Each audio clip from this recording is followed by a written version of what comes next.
La couleur, souvent, c'est de la pollution lumineuse. C'est ce brouillard atmosphérique qui vous empêche de voir la véritable structure de vos données. Vous voulez la vérité? Vous voulez capter le signal pur et le montrer? Alors il va falloir éteindre, littéralement, les lumières de la vie. Le problème, c'est que la plupart d'entre vous traitent leurs photos comme s'ils regardaient dans un télescope jouet. On désature tout et pouf, on obtient un noir et blanc. Facile? Ouais, mais non, parce que ça donne une image grise, sans contraste, plate, comme un fond de ciel bruité. C'est pas du noir et blanc, c'est du vide interstellaire sans aucune étoile. Alors aujourd'hui, je vais vous montrer comment faire facilement en 3 étapes simples un noir et blanc qui claque un peu et comment éviter les 3 erreurs classiques. L'objectif est simple, passer du néant au visible.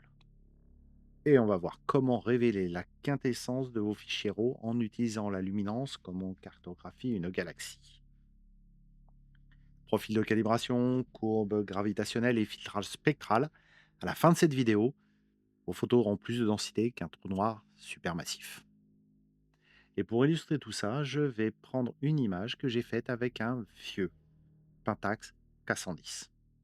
Ouais, ça date. Une prise de vue du Sacré-Cœur depuis le toit d'un bâtiment parisien et qui date de mes débuts de conducteur de travaux dans Paris. Ouais, ça date un peu. En couleur, elle est pas si mal. Mais franchement, à la limite, juste en carte postale quand même, hein, mais pas plus. C'est pas grave. Mon intention initiale à la prise de vue, c'était déjà le noir et blanc. Ouais, parce que le noir et blanc, ce n'est pas fait pour attraper une mauvaise photo couleur, hein. Non, ça se réfléchit dès la prise de vue. D'ailleurs, si ça vous intéresse que je vous explique comment je construis mes noirs et blancs dès la prise de vue, dites-le moi en commentaire. En premier prérequis indispensable, on prend les photos en RAW, pas en JPEG. Et si vous ne savez pas pourquoi, je vous invite à aller voir cette vidéo-là. Si vous allez dans le curseur saturation et que vous glissez vers -100, je vais être radical, hein, mais tant pis. Vous méritez qu'on confisque votre appareil photo. Pourquoi? Bah, parce que vous demandez à Lightroom de détruire l'image. On détruit le rapport signal sur bruit et sans aucune finesse en plus. Vous perdez des données précieuses, celles de la luminance, c'est-à-dire l'intensité lumineuse des différentes couleurs. Et ça, c'est pas bien, du tout. Physiquement, votre capteur, CCD ou CMOS, hein, enregistre des photons sur différentes longueurs d'onde. En désaturant brutalement, vous neutralisez tout le spectre des longueurs d'onde qui composent la lumière. Vous dites à votre logiciel préféré de ne plus considérer la luminance de chaque pixel, mais juste sa luminosité globale. Et on y perd la structure même de l'image, celle qui a attiré notre œil avant même d'avoir appuyé sur le déclencheur. Et clairement, le résultat, c'est pas ce qu'on voulait. Non, vraiment pas.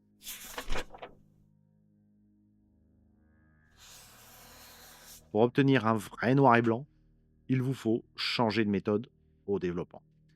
Et dans Lightroom, c'est plutôt simple, on va utiliser le profil. On le trouve à cet emplacement. Pour les autres outils, je vous laisserai chercher, je les connais pas, je peux pas vous dire. Allez hop, on bascule sur monochrome. Contrairement à la désaturation, ce profil va appliquer une table de correspondance, la fameuse LUT, qu'on trouve en vidéo d'ailleurs, et qui convertit chaque nuance de couleur en une valeur de luminance optimale pour le noir et blanc. On oublie la couleur, on la transforme en intensité. Mais une nébuleuse sans contraste, c'est juste de la poussière. C'est pareil pour vos photos. Vos fondations, ce sont vos extraits. C'est là-dessus que votre dynamique va s'étendre. Pour cela, vous avez plusieurs outils. Le premier, le curseur blanc et le curseur noir. Ne naviguez pas à vue. Maintenez la touche Alt enfoncée, l'écran devient noir comme l'espace profond pour régler les blancs. De même, il devient blanc quand on veut gérer les noirs. Le contraste est idéal pour voir apparaître le point limite.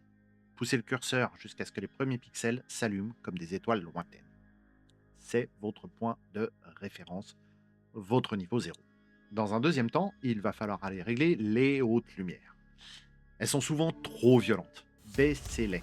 On veut voir la texture à la surface, pas une zone cramée sans information.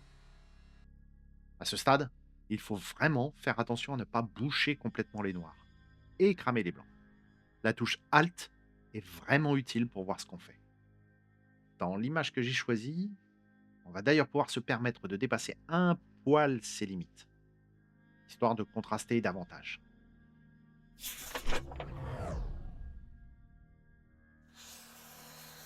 On a le fond de ciel, on a les étoiles, mais pour l'instant, notre photo est aussi plate qu'une image brute d'astrophoto avant empilement. Il nous manque la dynamique. Et pour ça, on a la courbe de tonalité. C'est avec elle que vous déciderez si votre photo a une force gravitationnelle qui attire l'œil, comme un trou noir attire la matière, ou si elle flotte bêtement dans le vide spatial. C'est l'outil qui sépare les simples observateurs des véritables amoureux de l'image.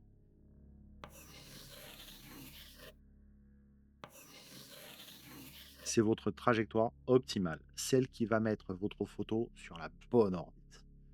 Un point au centre pour ancrer les gris moyens, on remonte les hautes lumières pour faire briller ce qu'on veut mettre en avant, on écrase les ombres pour densifier le vide, c'est votre roue à filtre. Même si l'image est monochrome, les longueurs d'onde sont toujours là, cachées dans le spectre.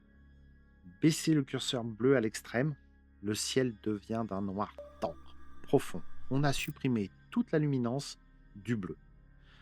Si on monte l'orange ou le rouge, ça revient à isoler à la raie alpha d'une nébuleuse. Le sujet ressort lumineux, détaché du fond.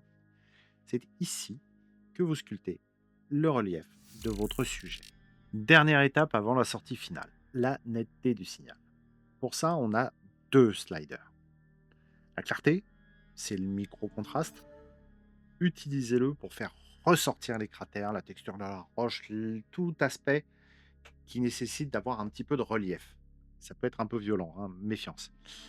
La correction du voile, les DAs, c'est littéralement fait pour les photos de paysage. Ça supprime le voile atmosphérique pour révéler les contrastes profonds des objets lointains. Mais attention avec ces deux sliders.